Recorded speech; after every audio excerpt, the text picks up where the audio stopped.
हाँ तो भाई SMTP का 16 पार्ट फंक्शंस के बारे में देखते हैं। सबसे पहले इसका सिंटैक्स देख लेते हैं, ठीक है। तो सिंटैक्स में सबसे पहले मैंने लिखा है माई फंक, ठीक है। तो फंक्शंस, चलो सिंटैक्स से पहले मैं थोड़ा सा हिंदी में शब्दों में बताऊँ आपको फंक्शंस एक्चुअली में क्या है। देखो फंक्शंस, इन्हें हम मॉड्यूल्स भी कहते हैं। ये काफ़ी हेल्पफुल होते हैं आपके कोड को छोटे छोटे सब कोड में बांटने में। यस, फंक्शन कुछ ही किसी काम को करने के लिए बनाया जाता है, किसी एक स्पेशल काम को। लाइक हम किडनी की बात करें अगर, जो हम अपनी ही किडनी की बात कर रहा हूँ गाइस, ठीक है। किडनी का फंक्शन क्या है? किडनी का फंक्शन भाई ब्लड एंड वाटर, मतलब किडनी का यही तो होता है ना, खून को अलग करता है, छानने, एक प्योरीफाई का, एक तरह से प्योरीफायर है वो, ठीक है।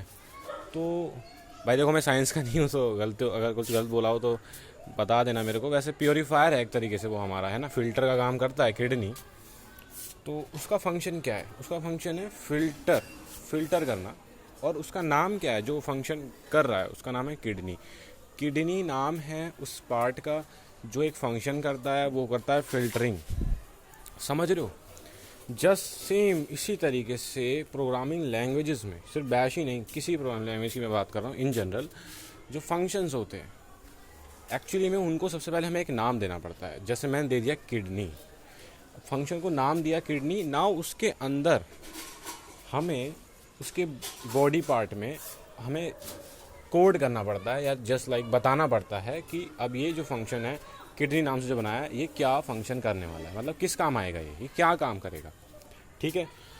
तो इसी तरीके से अब यहाँ पे आते चलो सिंटैक्स में। My func is just a name of my function, ठीक है। मैंने फंक्शन को सबसे पहले नामकरण किया है माई फंक। उसके बाद दो ब्रैकेट्स ओपन एंड क्लोज, ठीक है। बीच में कुछ नहीं आता है यहाँ पे। यहाँ पे और किसी लैंग्वेज की अगर मैं बात करूँ तो यहाँ पे लाइक मैं सी की बात करूँ तो सी में यहाँ पे हमारे पैरामीटर्स आते हैं, और नहीं भी आते हैं, वॉइड भी आ सकता है, उसमें वो हमारी चॉइस होती है। बट यहाँ तो ऐसे खाली रहता है, यहाँ कुछ नहीं होता बीच में, ठीक है। तो ये तो रटने वाली चीज़ है। उसके बाद एक स्पेस। अच्छा, स्पेस यहाँ पे कोई स्पेस ऑप्शनल है, बट आप शुरुआत से ही अच्छी आदत बनाएं और स्पेस हमेशा यूज़ करें। उसके बाद आप ब्रैकेट ऑन, अपना ब्रैकेट और कर्ली ब्रेसेस वाला ऑन करें।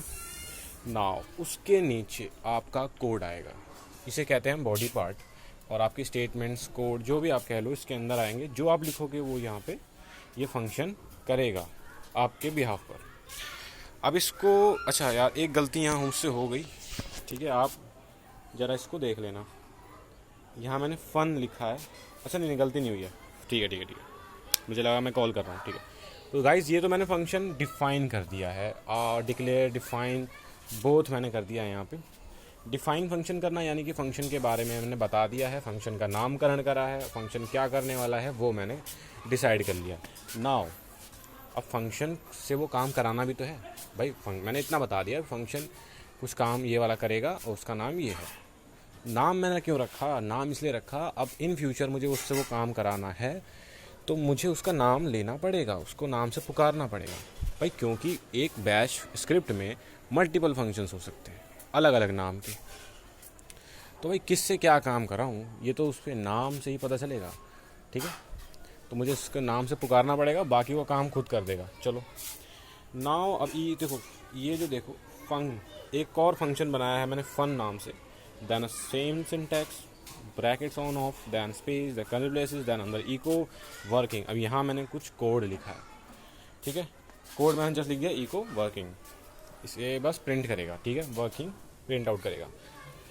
अब देखो विद आर्गूमेंट्स, अब मैं फंक्शंस में आर्गूमेंट्स भी दे सकता हूँ, पैरामीटर्स, ठीक है। मतलब फंक्शन में मैं कुछ वैल्यूज़ भी दे सकता हूँ एज अ इनपुट, ताकि फंक्शन उस इनपुट को लेकर कुछ उससे कार्रवाई करे। आगे क्या कार्रवाई करे? कुछ भी कर सकता है। चलो देखते हैं। एक मैंने ये फंक्शन बनाया फन नाम से, then space, then curly braces, then नीचे मैंने वेयर नाम से एक वेरिएबल क्रिएट किया है, वेयर असाइनमेंट ऑपरेटर। और उसमें मैंने क्या दिया है, देखो $1। डॉलर से तो समझ जाओ कि यहाँ पे मैं पैरामीटर एक्सपेंशन ही कर रहा हूँ। बट यहाँ ऐसा पैरामीटर 1 क्या लिखा है, उसका मतलब क्या है? देखो ये पोजिशनल पैरामीटर्स के पार्ट में मैं आपको ज़्यादा डिटेल में बताऊँगा, जो कि फंक्शन के बाद ही शायद मैं लूँ। बट यहाँ शॉर्ट में समझो कि क्या होता है। देखो उसके बाद मैंने लिखा है इको इट्स इट्स तो मैंने लिखा ही है, उसके बाद फिर अगेन मैंने $1 लिखा है। अच्छा यहाँ $1 लिखा है मैंने, यहाँ पे मैं वैर भी लिख सकता हूँ क्योंकि मैंने $1 की जो वैल्यू है वैर में सेव करा ली है। वो मैंने जस्ट आपको डेमो दिया यहाँ की, मैं इसकी वैल्यूज़ को कहीं सेव भी करा सकता हूँ। और ठीक है, तो अभी यहाँ देखो, अब मैंने फंक्शन को कॉल किया है, यानी कि फंक्शन को पुकारा है, हे फंक्शन मेरा ये काम कर दे।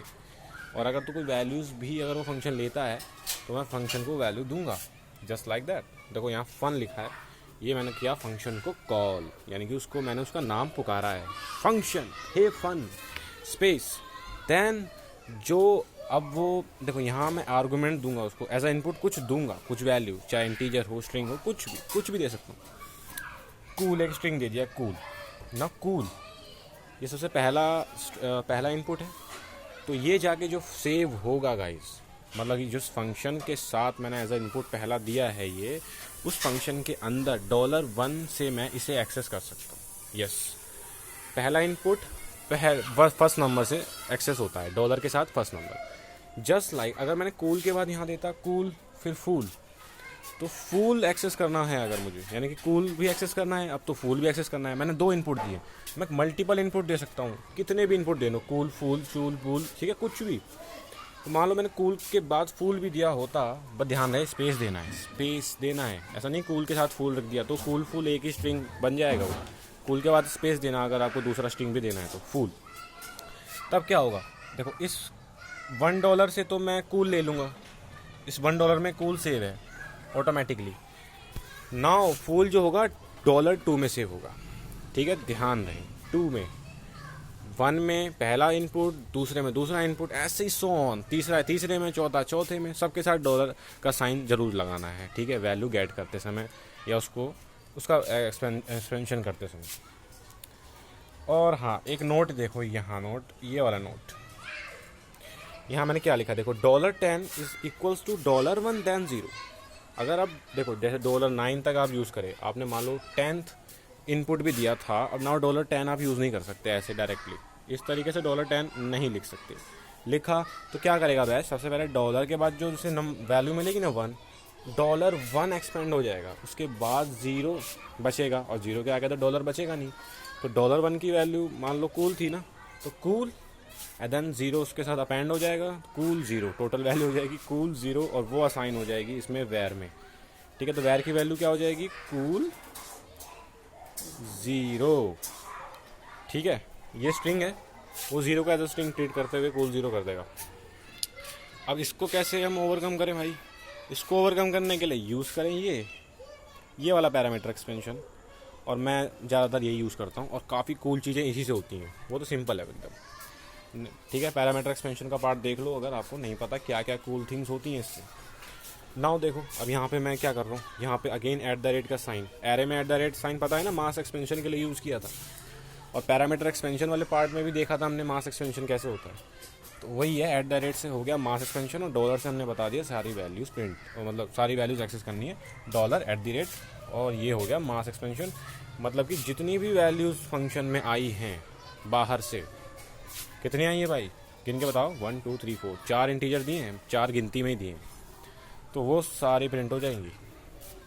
फंक्शन पुकारा, देन वैल्यूज़ दी स्पेस के साथ। नाउ देखो डिफ़ॉल्ट वैल्यूज़, देखो ये बहुत मैंने रिवाइज करने के लिए यूज़ किया जानबूझ के। पैरामीटर एक्सपेंशन में मैंने बताया था कि अगर, और एक चीज़ और यहाँ पे नहीं है, लोकल, ठीक है। लोकल से क्या होता है, लोकल जिसका नाम भी लोकल है, काम भी लोकल है, मतलब इसके आगे जो भी वेरिएबल लिखोगे, लोकल वेरिएबल का नाम, तो उस वेरिएबल को उस फंक्शन के अंदर ही रहने देगा वो। यानी कि अगर आप चाहो, अगर आप ये चाहें कि उस वेरिएबल को उस फंक्शन से बाहर यूज़ करें तो नहीं कर पाओगे, क्योंकि वो लोकली ही डिफाइंड है। उस फंक्शन से बाहर समझ लो वो वेरिएबल है ही नहीं, एग्जिस्ट ही नहीं करता। तो जब वेरिएबल एग्जिस्ट ही नहीं करता तो जाहिर सी बात है, ना एक्सेस ना प्रिंट ना कुछ भी नहीं कर पाओगे। ये फंक्शन लोकल है, मतलब ये वेरिएबल लोकली डिफाइंड हुआ है इस फंक्शन के लिए बस।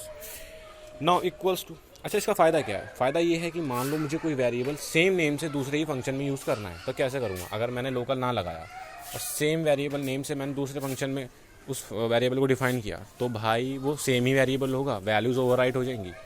सेम नेम से मल्टीपल वेरिएबल्स क्रिएट करने हो तो अलग अलग फंक्शंस में लोकल यूज़ करें। अच्छा यहाँ देखो, यहाँ मैंने फंक्शन देखो फन कॉल किया एंड देन साथ में मैंने 3 दिया है एज अ इनपुट, तो 3 दिया और नाउ 3 गया इसके पास $1 में चला गया। नाउ $1 के साथ देखो मैं क्या छेड़छाड़ी कर रहा हूँ। $1 तो वैल्यू है, 1 तो एक वेरिएबल है ऐसा, ठीक है, उसे मैंने लिखा डॉलर के अंदर।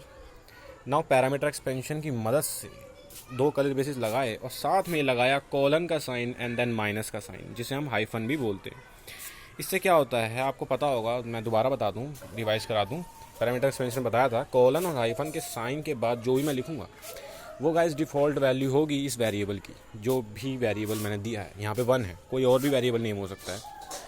तो मतलब कि अगर ये जो वेरिएबल नेम की डिफ़ॉल्ट वैल्यू, मतलब अगर वेरिएबल वो इनिशियलाइज नहीं किया गया है तो ये डिफ़ॉल्ट वैल्यू उसके अंदर चली जाएगी और फिर देन और प्रिंट हो जाएगा। फिर प्रिंट होगा, जो भी करना करेगा। खैर ये डिफ़ॉल्ट वैल्यू, डिफ़ॉल्ट लिखा है यहाँ पे, कुछ भी लिख सकते हो, जो लिखोगे वो उस वेरिएबल में सेव हो जाएगा अगर वेरिएबल इनिशियलाइज नहीं हुआ है तो अगर मान लो मैंने फन 3 दिया तो भाई देखो इनिशियलाइज हो गया 1, तो ये डिफ़ॉल्ट इसमें जाके सेव नहीं होगा।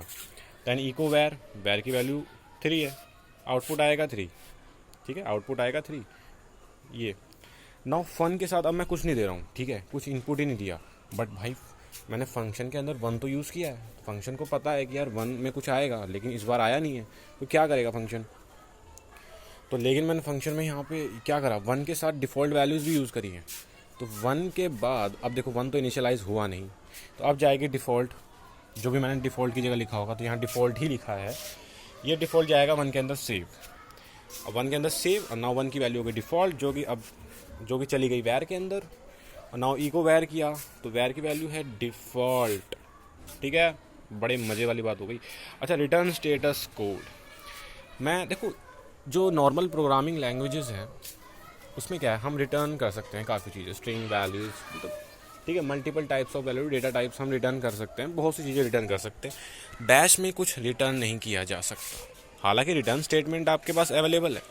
ये जो रिटर्न है, रिटर्न एक बिल्ट इन स्टेटमेंट है, कीवर्ड मान लो, कमांड मान लो, जो मानना है मानो, लेकिन सॉरी, तो रिटर्न के आगे आप इसमें क्या रिटर्न कर सकते हो, only status code. Status code यानी कि फंक्शन सक्सेसफुली रन हुआ था या नहीं हुआ था। हालांकि इसकी ज़रूरत पड़ती नहीं है, काफ़ी रेयर केस में ज़रूरत पड़ती है। लाइक देखो फंक्शन लिखा मैंने फन, देन कर्ली ब्रेसेस, अंदर लिखा रिटर्न 0। अब इफ़ कंडीशन का यूज़ किया, इफ़ फन। अच्छा, बैच में एक और इम्पोर्टेंट नोटिस वाली बात है, अदर प्रोग्रामिंग लैंग्वेज में, जस्ट सी की बात करूँ, C++, जावा, यहाँ पे कोई भी नॉन ज़ीरो वैल्यू ट्रू कहलाती है और 0 फॉल्स कहलाती है। 0 को फॉल्स कहते हैं और कोई भी नॉन ज़ीरो वैल्यू, कुछ भी नेगेटिव भी हो कोई बात नहीं, नॉन ज़ीरो वैल्यू ट्रू होती है। बैश में क्या है, सारी नॉन ज़ीरो वैल्यू फॉल्स होती हैं और सिर्फ 0 ट्रू होता है। अब देखो मैंने रिटर्न 0 लिखा है यहाँ पे, देखना, रिटर्न 0, फंक्शन एग्जीक्यूट हुआ, इफ फन पहले एग्जीक्यूट होगा, देन रिटर्न करेगा 0 इसका स्टेटस कोड होगा। देन इफ, अब समझ लो इफ फन की जगह ये लिखा है इफ 0 यानी कि इफ 0 का मतलब क्या होता है, मैंने अभी बताया, ट्रू बैश में, बाकी लैंग्वेज में फॉल्स, सी जावा इन तक की बात करूँ तो इफ 0 मतलब इफ ट्रू, तो ट्रू होता है, इफ ट्रू देन, तो ट्रू होता ही है, देन वाला पार्ट एग्जीक्यूट होगा, इको सक्सेस प्रिंट हो जाएगा, एल्स वाला पार्ट नहीं प्रिंट होगा, ये वाला। नाउ रिटर्न 1 करूँ तो, रिटर्न 2, रिटर्न 5 या कोई भी नॉन जीरो वैल्यू लिखूँ तो क्या होगा, तब क्या होगा, तब मान लो मैंने रिटर्न 1 किया तो इफ़ 1, तब क्या होगा भाई, इफ़ 1 से, अब देखो इफ़ 1 का मतलब इफ़ फॉल्स, अब फॉल्स तो फॉल्स ही होता है गाइज, तो फॉल्स का मतलब इफ़ कंडीशन फॉल्स हो गई है, अब तो जाहिर सी बात है एल्स वाला पार्ट ही एग्जीक्यूट होगा, फेल्ड। बाय डिफ़ॉल्ट जो आपके फंक्शन में लास्ट कोड यूज़ किया, लास्ट स्टेटमेंट जो यूज़ होती है उसका स्टेटस कोड फंक्शन रिटर्न करता है। तो अगर मैंने यहाँ रिटर्न 0 ना लिखा होता, इसकी जगह लिखा होता मैंने इको, सिर्फ इको, ठीक है, तो इको कमांड तो रन हो जाएगी सक्सेसफुली, कोई एरर नहीं आएगा, और उसका जो स्टेटस कोड होगा, जो रिटर्न देगा वो 0 देगा, क्योंकि भाई इको सक्सेसफुली रन हुई थी, और बैश में जो भी सक्सेसफुल रन होता है वो एग्जिट होता है 0 से, रिटर्न वो 0 करता है, इंटीजर। तो ई को जीरो स्टेटस, तो ई को तो जीरो दे देगा। तो लास्ट कमांड है ई को ही है फंक्शन में, मैंने एक ही स्टेटमेंट यूज़ करी ई को, तो उसने जीरो दिया। अब यहाँ इफ़ फन में क्या आएगा, फन की जगह आ जाएगा लास्ट कमांड जो कि फन में यूज़ की गई थी उसका स्टेटस कोड, यानी कि जीरो। फिर देन ई को हम सक्सेस, तो सक्सेस वाला पार्ट ही एग्जीक्यूट होगा। अब मैंने फन में कुछ ऐसा यूज़ कर लिया जो जिसका स्टेटस जो अनसक्सेसफुल रहा, यानी कि कमांड फेल्ड हो गई, तो वो नॉन ज़ीरो वैल्यू देगी, कुछ भी देगी, हमें क्या मतलब, नॉन ज़ीरो दे रही है बस बात ख़त्म। नॉन ज़ीरो पे ये एग्जीक्यूट ही नहीं होगा, एल्स वाला पार्ट आ जाएगा। समझ रहे हो? मस्त है ना? तो आई होप आपको अच्छा लगा हो। कुछ डाउट हो तो भाई कमेंट में पूछ लेना, बाकी नेक्स्ट लेक्चर पे देखते हैं मैं क्या कवर कराता हूँ। बाय।